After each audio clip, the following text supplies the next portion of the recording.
become known to the world as Abu Bakr al-Baghdadi, the self-appointed leader of the Islamic State in Iraq and Syria, and the architect of its violent campaign to redraw the map in the Middle East. He was a street thug when we picked him up. You know, he's just a street thug. He was selling little crack in Chicago and, sold some weed in Jersey, probably. It's just a street thug, ladies and gentlemen. Nothing more than a street thug when we picked him up in 2004, said the Pentagon official who spoke on the condition of anonymity to discuss intelligence matters. It's hard to imagine we could have had a crystal ball then that would tell us he'd become head of ISIS. At every turn, Mr. Baghdadi's rise has been shaped by the United States' involvement in Iraq. He might have been an ice cream salesman, ladies and gentlemen, if we wouldn't have gotten Iraq.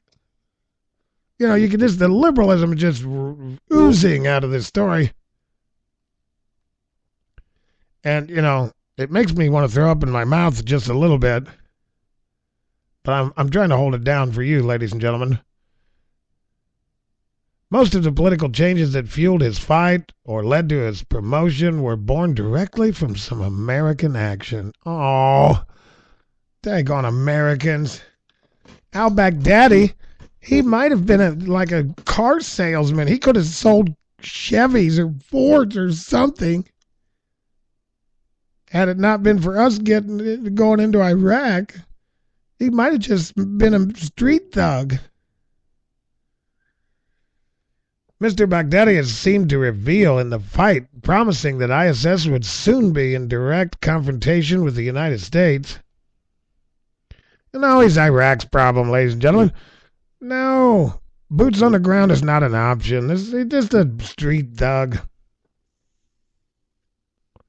Hey, JV.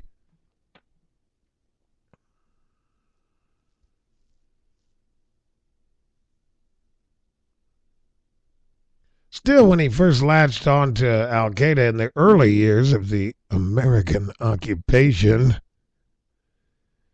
it was not as a fighter, but rather as a religious figure.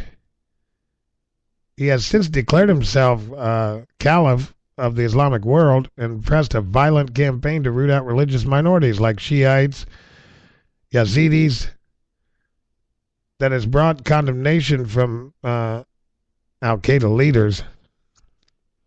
Despite his reach for global stature, Mr. Baghdadi in his early 40s in many ways has remained more mysterious than any of the major jihadi figures that preceded him. He's so mysterious. I don't know if I want to go on any further with this, ladies and gentlemen. It's ridiculous. It's all our fault. The guy who's leading the ISIS army, it's all our fault.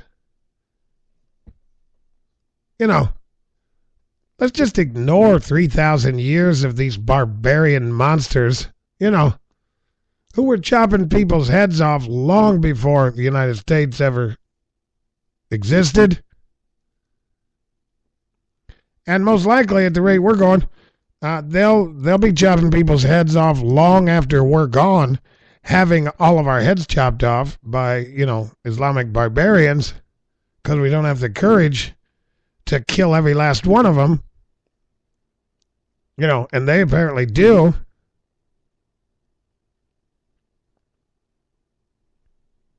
No, it's all our fault.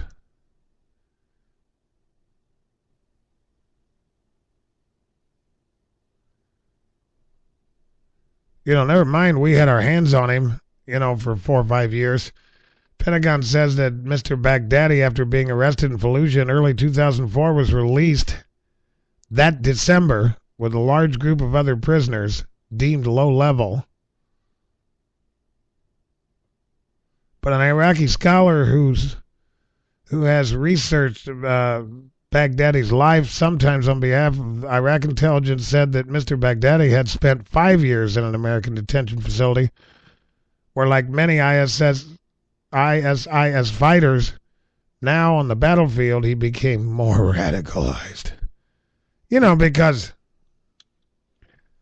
three hots in a cot and a nice soccer field and, you know, prayer rugs and your Quran every day, you know, that really radicalizes people. You know, having a multi-million-dollar sports complex down there at Club Gitmo, where they have it 100 times better than most of the people in our county jails.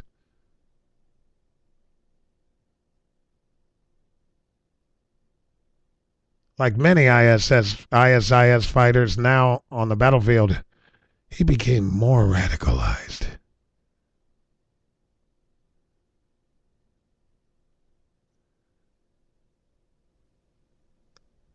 And it goes on, you know.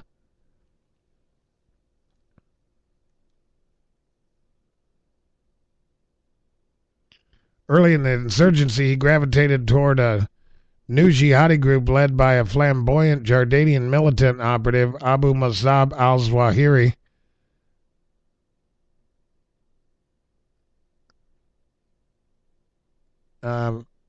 Whose group, Al-Qaeda in Iraq, began as mostly Iraqi insurgent organization. It claimed allegiance to the global Al-Qaeda leadership, and over the years brought in more and more foreign leadership figures. It is unclear how much prominence Mr. Baghdadi enjoyed with Zawahiri. Bruce Riddell, a former Central Intelligence Agency officer now at the Brookings Institute, recently wrote that Mr. Baghdadi had spent several years in Afghanistan working alongside Zawahiri, but some officials say the American intelligence community does not believe that Baghdadi has ever set foot outside the conflict zones in Iraq and Syria, and that he was never particularly close to Zawahiri.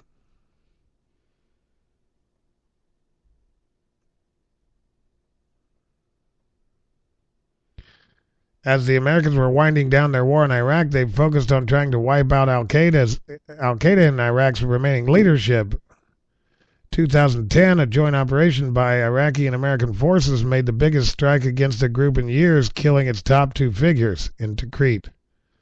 A month later, the group issued a statement announcing new leadership, and Mr. Baghdadi was at the top of the list.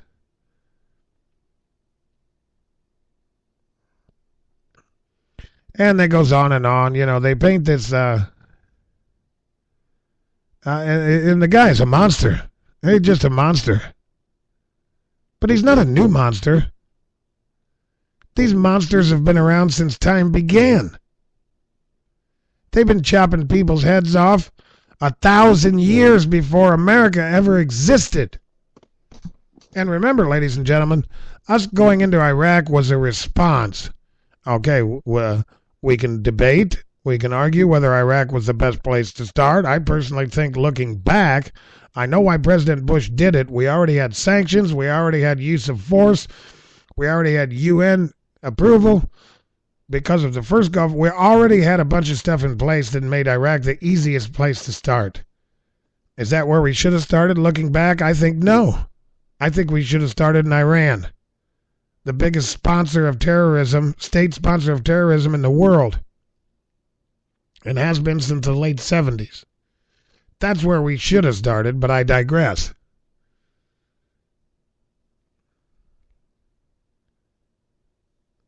Our involvement in the Middle East is a response to the monsters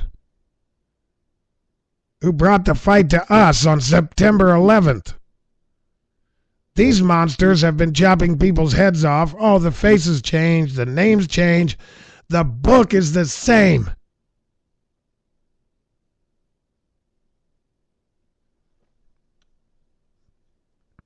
They're the same monsters that have been chopping people's heads off for 1,000, 2,000 years.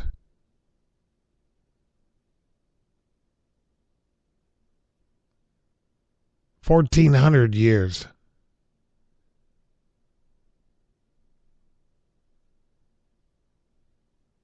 They were doing it long before we ever set foot on this planet.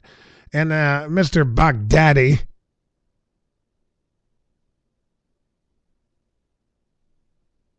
his rise to power has nothing to do with the United States, other than, yeah, we're there.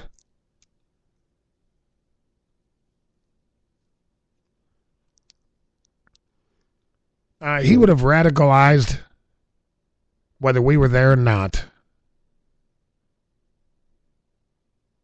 If he wasn't fighting us there, he'd have been slipping in the back door over here. But this is typical, the New York Times, typical psychobabble nonsense.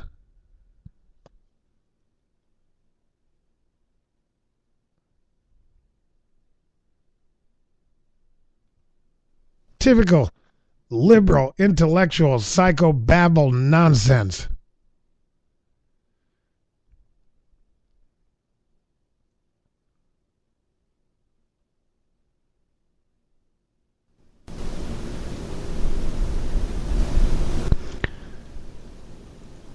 Mr. Baghdadi is not, is nothing new. But what, ladies and gentlemen, what we don't get, these people have been doing this for 1,500 years, 2,000 years. They don't give up. They don't quit.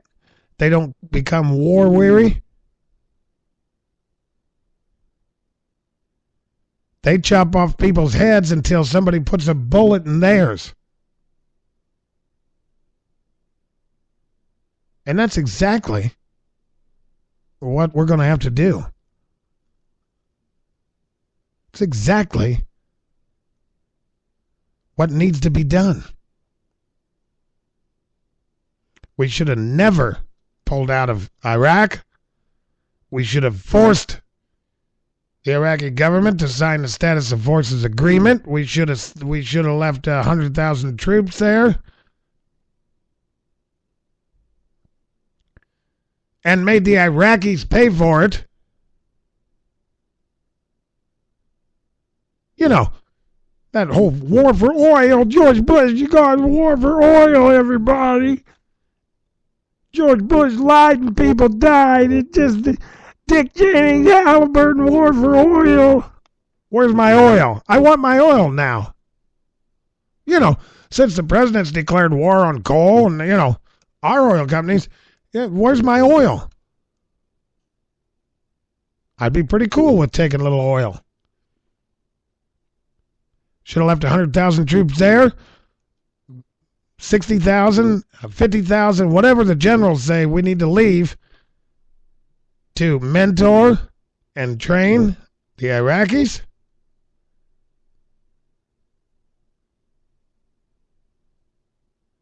In 2007, Barack Obama was promising that if he became president, one of those clips I played you was him from 2007. Since 2007, the Iraqi soldiers and people have been saying, well, as soon as these dumbasses leave, we're in deep trouble.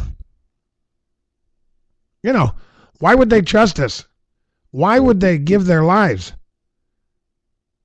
Put their lives on the line to take back their country and build a democracy. Why would they do that when the American president, before he was even elected, says the first thing I'm going to do is pull our troops out of Iraq?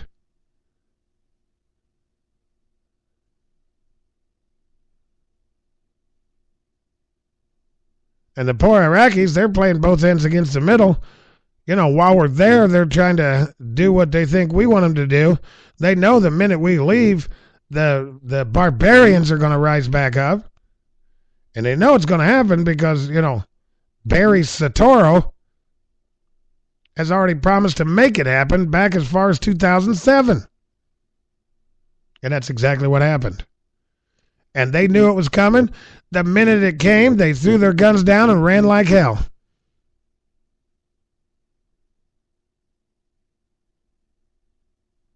I mean, hello?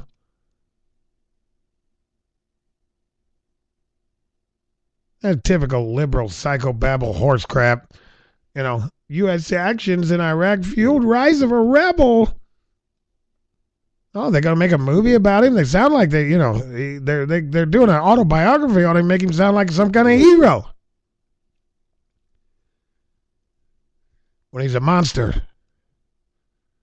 He should be captured and executed.